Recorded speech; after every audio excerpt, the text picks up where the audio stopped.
Hello दोस्तों, नमस्कार। स्वागत है आपका बुक्स एजुकेशन के यूट्यूब चैनल पर। उत्तर प्रदेश पुलिस कांस्टेबल री एग्ज़ाम के लिए दोस्तों हम लोग मानसिक अभिरुचि सेक्शन में आज इस बुक से चैप्टर नंबर 12 और 13 कंप्लीट करके दोस्तों पूरी बुक फिनिश कर देंगे। ठीक है, देखिए 12 नंबर पे है, अल्पसंख्यकों से रिलेटेड चैप्टर है।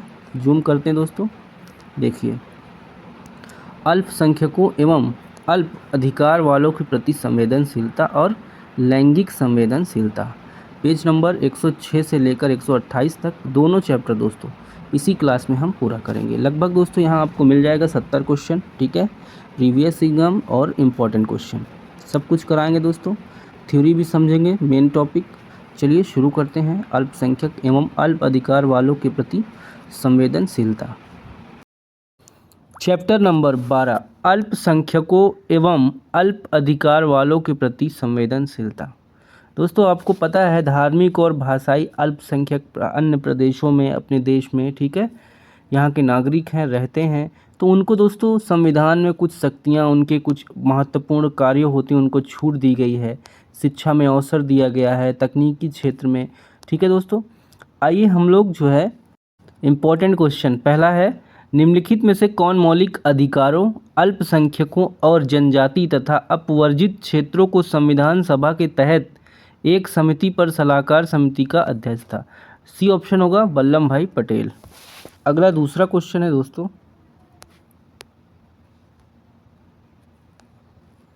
सेकंड क्वेश्चन देखिए यहाँ पे, अल्पसंख्यक अधिकार दिवस भारत में कब मनाया जाता है? 18 सितंबर को। तीसरा है, संविधान के किन अनुच्छेदों के अंतर्गत अल्पसंख्यकों को अपनी संस्कृति के संरक्षण तथा अपनी पसंद की शिक्षा संस्थानों की स्थापना व संचालन के अधिकार को मान्यता प्रदान की गई है? ऑप्शन यहाँ पे बी होगा, अनुच्छेद 29 और 30 में संस्कृति, धर्म, ठीक है, संस्थानों की स्थापना के लिए अल्पसंख्यकों को मौलिक अधिकार में ये छूट प्रदान की गई है। चौथा प्रश्न है, अल्पसंख्यक आयोग को कानूनी अधिकार प्रदान करने वाला प्रथम राज्य कौन है? बिहार। अगला है, भारत में अल्पसंख्यक कौन है? ए और सी देखिए, हिंदू, बौद्ध। ए मतलब पारसी, ठीक है, हिंदू तो दोस्तों बहुसंख्यक है यहाँ पे, सॉरी, ए और सी दोनों हो जाएगा। ठीक है, पारसी, बौद्ध, मुस्लिमों की संख्या तो काफ़ी अधिक है, 18 से 20%। छठवां है, भारत का संविधान मान्यता प्रदान करता है धार्मिक और भाषाई अल्पसंख्यकों को। एक पुलिस अधिकारी के रूप में आप देखते हैं कि कुछ धार्मिक अल्पसंख्यकों को मोहल्ले में प्रवेश करने से रोका जा रहा है। आपको इस कंडीशन में क्या करना चाहिए? देखिए दोस्तों, तनाव कम करने हेतु बहुधर्मी सामुदायिक संवाद आयोजित करना चाहिए। आठवां है, अगर कोई अपराधी आपको जान से मारने की अथवा आपके बच्चों को उठा लेने की धमकी देता है, ऐसी स्थिति में क्या करेंगे? बिना डरे, जान की परवाह किए बिना उसके विरुद्ध कड़ी कार्रवाई करेंगे। नौवां है, पुलिस अधिकारी के रूप में आपको किसी आपराधिक घटना के संदर्भ में संवाद करने का मौका मिलता है। ऐसे में निम्न विकल्प में से कौन सा विकल्प सबसे उपयुक्त लगता है? तो डी देखिए, लोगों के साथ संवाद करना, उनकी सहायता करने हेतु तैयार रहना ताकि वे समय रहते सहायता प्राप्त कर सकें। 10वां है, सड़क पर एक महिला बिना लाइसेंस के सामान बेच रही है। महिला बहुत गरीब है, उसकी आजीविका का कोई और स्रोत नहीं है। आप एक पुलिस के रूप में वहां ड्यूटी कर रहे हैं, तो आप क्या करेंगे? क्या करेंगे दोस्तों? महिला दुकानदार की स्थिति को समझेंगे, उससे लाइसेंस दिलाने की सहायता करने हेतु संसाधन उपलब्ध कराएंगे, उसे जुर्माना देने की विकल्प बारे में भी बताएंगे। तो बी ऑप्शन यहाँ पे करेक्ट है। 11वां है, कुछ लोग धरना प्रदर्शन कर रहे हैं और राजनेताओं के खिलाफ नारे लगा रहे हैं। उनमें से एक व्यक्ति आपको धक्का देता है। यदि आप एक पुलिस अधिकारी हैं तो उसे तत्काल गिरफ्तार कर लेंगे तथा व्यवस्थित तरीके से शांति स्थापित करेंगे। 12, आपके द्वारा एक अल्पसंख्यक के खिलाफ कार्रवाई की जाती है, परंतु आपको लगता है कि अपराध केवल उसकी सामाजिक आर्थिक स्थिति के कारण है। ऐसी स्थिति में आपकी प्रतिक्रिया क्या होगी? सहानुभूतिपूर्ण कार्रवाई करते हुए उसे न्याय दिलाने हेतु मार्गदर्शन करेंगे। 12 के आगे आ जाइए दोस्तों, 13 पे।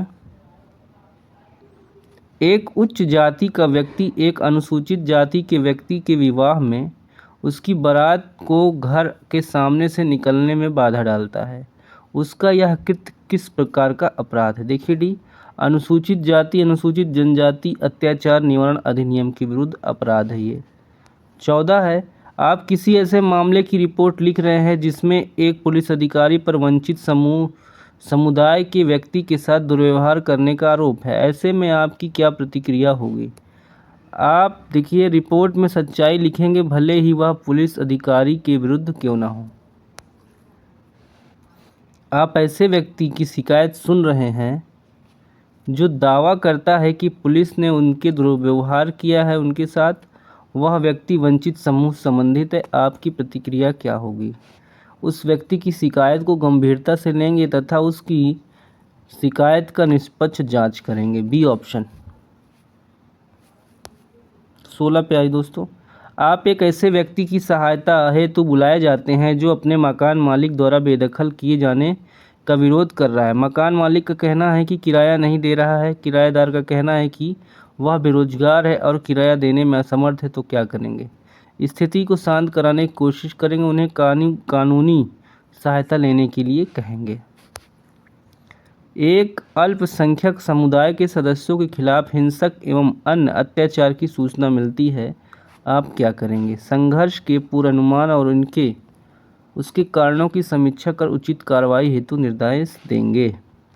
आइए दोस्तों, प्रीवियस क्वेश्चन जो पूछे गए थे इन चैप्टर से, एक पुलिस अधिकारी के रूप में आपको अल्पसंख्यक समुदाय के खिलाफ प्रोफाइलिंग, पक्षपात करने के आरोप लगाते हुए विरोध का सामना करना पड़ता है, आपको क्या करेंगे इस स्थिति में? यहाँ पे सी ऑप्शन सही होगा दोस्तों। ठीक है, देखते हैं सी ऑप्शन में क्या दिया गया है। देखिए, कार्यान्वयन अंतराल को समझने के लिए सामुदायिक चर्चाएं आयोजित करनी चाहिए। ठीक है, अगला क्वेश्चन है दूसरा, एक पुलिस अधिकारी के रूप में आपके ज़िले में अल्पसंख्यक धार्मिक घृणा अपराधों की रिपोर्ट करते हैं। आपको देखिए सामुदायिक नेताओं को शामिल करते हुए अंतरधार्मिक शांति पहल का आयोजन करना चाहिए। डी ऑप्शन सही हो जाएगा। पारुल में निर्णय लेने का कौशल अच्छा है और उच्च स्तरीय व्यवहार के साथ उसका चरित्र उत्कृष्ट है। वह बहुत साहसी होने के साथ साथ बुद्धिमान है और आसानी से नस्ल, धर्म, लिंग, राजनैतिक स्थिति, धन और रिश्तों से प्रभावित नहीं होती। वह बहुत अच्छे संप्रेषण कौशल के साथ अच्छी श्रोता भी है। पारुल के लिए निम्नलिखित में से कौन सा एक पेशा है? कम्युनिकेशन अच्छी है, हिम्मती है। दोस्तों यहाँ पे वो जो है जज भी कह सकते हैं, लेकिन तो प्रोफेशनल हो जाएगा वकील। यहाँ पे देखिए ऑप्शन भी यहाँ पे सेलेक्टिव नहीं दिया गया है, चलिए हम भी आगे स्किप करेंगे। वंचित बच्चे निम्नलिखित परिस्थितियों में इस एक को छोड़कर अन्य सभी कारण पीड़ित होते हैं। धन का अभाव, शिक्षा का अभाव, ज्ञान का अभाव। बहुत इम्पोर्टेंट दोस्तों, वंचित बच्चों में शिक्षा का अभाव, धन का अभाव, पोषण का अभाव रहता है, जबकि ज्ञान का अभाव वंचित बच्चों को पीड़ित होने का कारण नहीं है। सैली एक सफल शिक्षिका थी। दुर्भाग्य से उसने एक भयंकर दुर्घटना में अपने दोनों पैर खो दिए। प्रबंधन द्वारा किया गया कि निम्नलिखित में से कौन सा कार्य इंगित करता है कि उनमें वंचितों के प्रति संवेदनशीलता की कमी है? सैली को अपना इस्तीफा देने और 2 महीने की नोटिस अवधि पूरा होने पर कहा गया। 6. अरुणा को एहसास हुआ कि उसके पड़ोसी का बच्चा जो उसकी 3 साल की बेटी के साथ खेलने के लिए आता है वो बाधिर है, उसको वागदोष भी है। अरुणा की निम्नलिखित में से किस क्रिया द्वारा उसे उसके पड़ोसी के बच्चे के प्रति संवेदनशील माना जाएगा? अरुणा अपने पड़ोसी के बच्चे के साथ वैसा ही व्यवहार करती है जैसे अन्य बच्चों के साथ करती है। चलिए दोस्तों, अगला क्वेश्चन देखिए। यहाँ पे वेणु पूर्ण रूप से वीगन वह व्यक्ति जो पशु उत्पादों के उपयोग से परहेज करता है। विशेषता आहार में पशु उत्पादों के उपयोग से परहेज करने की आदत, उसे सूजी से शादी। देखिए, जो मांस और चिकन का शौकीन है, निम्नलिखित में से कौन सा कथन इस बात की पुष्टि करता है कि खाद्य वरीयताओं की विभिन्नताओं के कारण उनके संबंध प्रभावित होने की संभावना नहीं है। सी देखिए, सूजी ने कभी भी घर पर मांस या चिकन नहीं पकाया। वेणु ने जोर नहीं दिया और मांस खाना बंद कर दे। कंफ्यूजन वाला क्वेश्चन है। चलिए, भारत में जनजाति मामलों का मंत्रालय कब स्थापित किया गया? 1999। देखिए दोस्तों, NCMEI का फुल फॉर्म क्या है? National commission for minority and educational institute. 10वां क्वेश्चन है दोस्तों, अस्पृश्यता अपराध अधिनियम में संशोधन किया गया और इसका नाम क्या रखा गया? नागरिक अधिकार संरक्षण अधिनियम। तो दोस्तों, ये हमारा हो गया 12वां चैप्टर। ठीक है, हमने 17, 10, 27 क्वेश्चन इस चैप्टर के किए हैं। अगला आखिरी चैप्टर दोस्तों, चलिए शुरू करते हैं। चैप्टर नंबर 13, लैंगिक संवेदनशीलता। चलिए दोस्तों, लैंगिक संवेदनशीलता क्या होती है पढ़ेंगे, उसके बाद फिर इम्पोर्टेंट क्वेश्चन देखेंगे, फिर इस चैप्टर के प्रीवियस एग्जाम में पूछे गए क्वेश्चन। सबसे पहले हम लोग पढ़ते हैं लैंगिक संवेदनशीलता। देखिए, लैंगिक असमानता की विचारधारा प्रतिसत्तात्मक प्रणाली की उपज है जिसमें स्त्री को पुरुष की अपेक्षा निम्न स्थान दिया जाता है। ठीक है दोस्तों, महिलाओं के प्रति अपराधों में वर्तमान समय में बहुत अधिक वृद्धि हुई है। महिलाओं के प्रति समाज में सदैव अन्याय और शोषण की तीव्र संभावना बनी रहती है। अविवाहित, विधवा, तलाकशुदा, अलग रह रही महिलाएं सर्वाधिक पीड़ित और परेशान देखी जाती हैं, चाहे वो किसी भी धर्म, जाति अथवा वर्ग विशेष की हों। कन्या भ्रूण हत्या, दहेज, पर्दा प्रथा आदि समस्याओं ने महिलाओं की दशा को और कमज़ोर कर दिया है। तो चलिए दोस्तों, शुरू करते हैं क्वेश्चन। वहाँ से सारा कॉन्सेप्ट क्लियर हो जाएगा आपका। ठीक है, महिलाओं को प्रति जो अत्याचार हो रहा है उसको रोकने के लिए यहाँ पे कुछ बहुत अच्छे सुझाव दिए गए हैं। देखिए, पत्नी को पीटना, यौन शोषण, बलात्कार, दहेज हत्याएं आज के दौर में महिलाओं के प्रति किए जाने वाले प्रमुख अपराध बन गए हैं। अब इसका भेदभाव महिलाओं पे हो रहा है दोस्तों। महिलाओं के स्तर केवल आय के मामले में ही सीमित नहीं है, बल्कि यह सामाजिक मापदंडों की दृष्टि से भी सीमित है जिन पर महिलाओं को कोई नियंत्रण नहीं है। ये वे मापदंड हैं जो महिलाओं की पुरुषों की असमानता का समर्थन करते हैं। ऐसे ही भेदभाव मापदंडों के कारण महिलाओं की दशा आर्थिक, शैक्षिक, सामाजिक, राजनैतिक, स्वास्थ्य की दृष्टि से कमज़ोर है। चलिए क्वेश्चन देखते हैं दोस्तों, सारी चीज़ें क्लियर होगी यहाँ से। देखिए, पहला क्वेश्चन है, लैंगिक असमानता मुख्यतः देखने को मिलती है, देखिए, प्रतिसत्तात्मक परिवार में। बी ऑप्शन सही हो जाएगा। सेकंड क्वेश्चन है, अशिक्षित महिलाओं के साथ डैश और डैश बहुत होता है, अन्याय और शोषण। भारत के अधिकांश पिछड़े भागों में अभी भी स्त्रियों को द्वितीय श्रेणी का नागरिक समझा जाता है। चौथा है, आप एक कन्या के पिता हैं, यदि आपकी दूसरी संतान भी कन्या ही पैदा होती है तो आप क्या दूसरी कन्या को भी पूर्ण प्रसन्नता से स्वीकार करके उसके भविष्य को संवारने का प्रयास करेंगे? D option. यदि आपकी कोई बहन तलाकशुदा है और वह प्रेम विवाह करना चाहती है तो तीव्र विरोध करेंगे, बहन की तीव्र प्रताड़ना करेंगे, गलत। बहन को प्रेमी पिटाई करेंगे, ये भी गलत। अगला ऑप्शन देखिए दोस्तों, डी ऑप्शन, शांतिपूर्ण तरीके से बहन की पसंद के बारे में बहन से बात करने के बाद उस व्यक्ति से मिलने की इच्छा प्रकट करेंगे। डी ऑप्शन सही होगा। महिलाओं के प्रति अपराधों एवं उन्हें शोषण से बचाने का सर्वोत्तम उपाय, उन्हें शारीरिक और शैक्षिक रूप से सशक्त बनाना। सातवां है, आपका एक मित्र गलत तरीके से अपनी पत्नी के गर्भ में पल रहे भ्रूण के लिंग की जांच करवा लेता है और भ्रूण के कन्या होने की दशा में पत्नी का गर्भपात कराने का निर्णय लेता है। जब यह बात आपको पता चलती है तो पुलिस को रिपोर्ट करेंगे। आठवां, यह मानता है कि कुछ विशेष कार्य केवल पुरुष ही कर सकते हैं, इसका मुख्य कारण है समाज में, देखिए, समाज द्वारा निर्मित धारणा। 9वां क्वेश्चन है, आपके अनुसार एक बालिका को कितनी शिक्षा मिलनी चाहिए, जहाँ तक वह अपनी क्षमता अनुसार शिक्षा ग्रहण करना चाहे। 10वां है, आप किसी गांव के एक ऐसे परिवार में जाते हैं जहां के वयोवृद्ध पुरुष घर की महिलाओं से पर्दा करने को दबाव डालते हैं, आप इस मामले में क्या करें। देखिए, पर्दा प्रथा की हानियों को वृद्धों के सम्मान रखते हुए शांतिपूर्वक समझाएंगे। 11, एक महिला बलात्कार से पीड़ित है, उसकी फॉरेंसिक साक्ष्य की जांच करते समय आपको प्रत्यक्ष भागीदारी के बिना अनुभवी महिला निरीक्षक को स्थानांतरित करना चाहिए। क्वेश्चन नंबर 12, एक पुलिस अधिकारी के रूप में आप दहेज हिंसा से पीड़ित किसी महिला की शिकायत का जवाब देते हैं।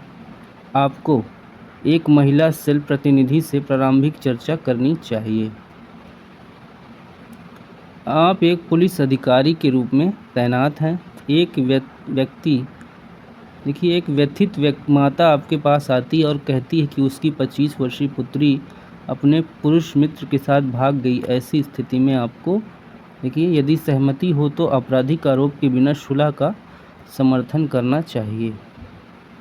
एक पुलिस अधिकारी के रूप में जिस क्षेत्र में आपकी ड्यूटी लगी है वहाँ पर एक विधवा शिकायत लेकर आती है कि कुछ लोग धार्मिक रीति रिवाजों के नाम पर हमारी संपत्ति से वंचित कर रहे हैं। आपको इस कंडीशन में दोस्तों क्या करना चाहिए।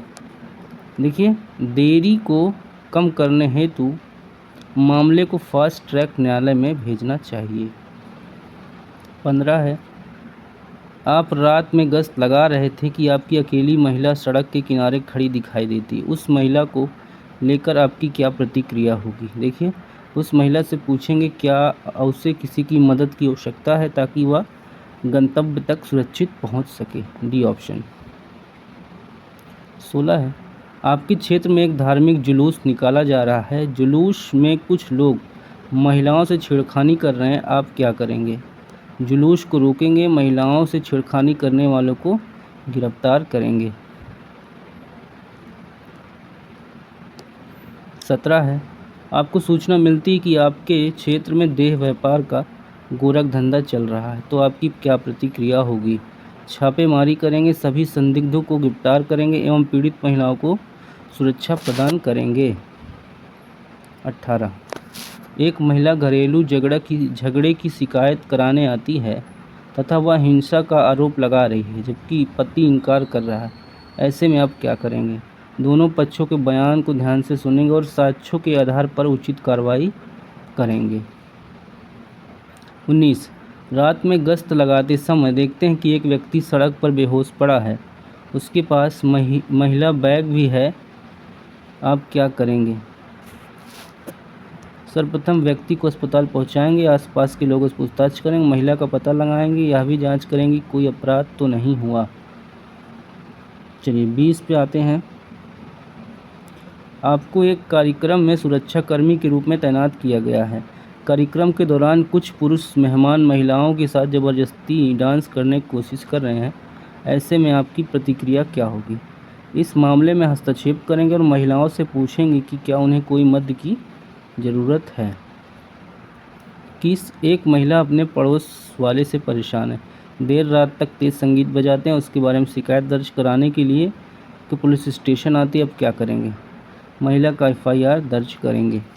अब दोस्तों हम लोग प्रीवियस ईयर के जो एग्ज़ाम हुए थे यूपी पुलिस SI के, वहाँ जो प्रश्न पूछे गए थे दोस्तों वो क्वेश्चन करेंगे।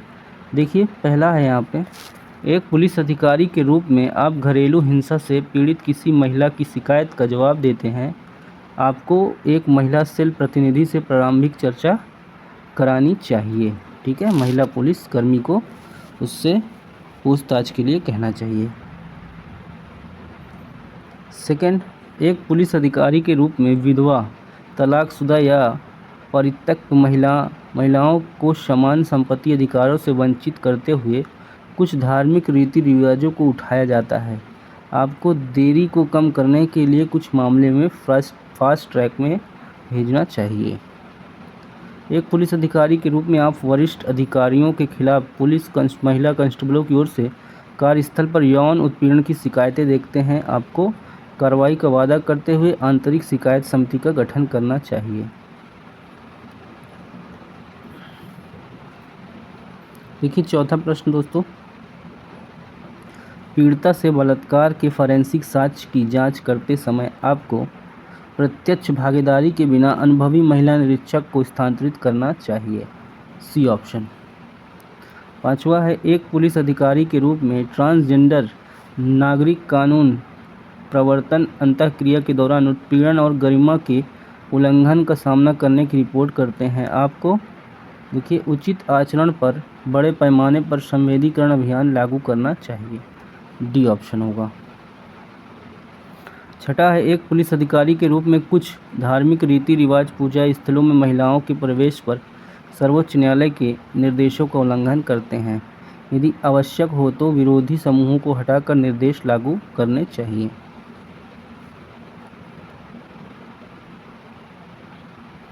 जेन एक सामाजिक कार्यकर्ता है जो भारत में लैंगिक समानता लाने की दिशा में काम कर रही है। आपको क्या लगता है कि निम्नलिखित में से कौन सा कदम आपकी मदद करेगा?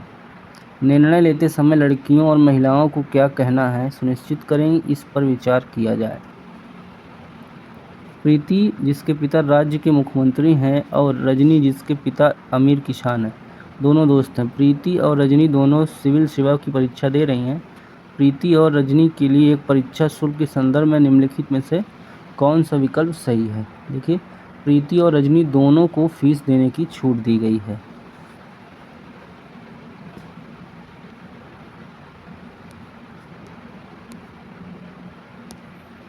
नौवां क्वेश्चन देखिए दोस्तों, मैरी को एक अग्रणी सॉफ्टवेयर कंपनी में क्वालिटी एश्योरेंस टीम के प्रबंधन करने के लिए भर्ती प्रक्रिया के कई दौरों से माध्यम से सफलता मिली। इस नौकरी के लिए 3 महीने में एक अंतर्राष्ट्रीय यात्रा की आवश्यकता होती है। वह अपने नियोक्ता को पहले से बता देनी चाहती है, इसलिए उन्हें सूचित किया कि 3 महीने की वह गर्भवती है।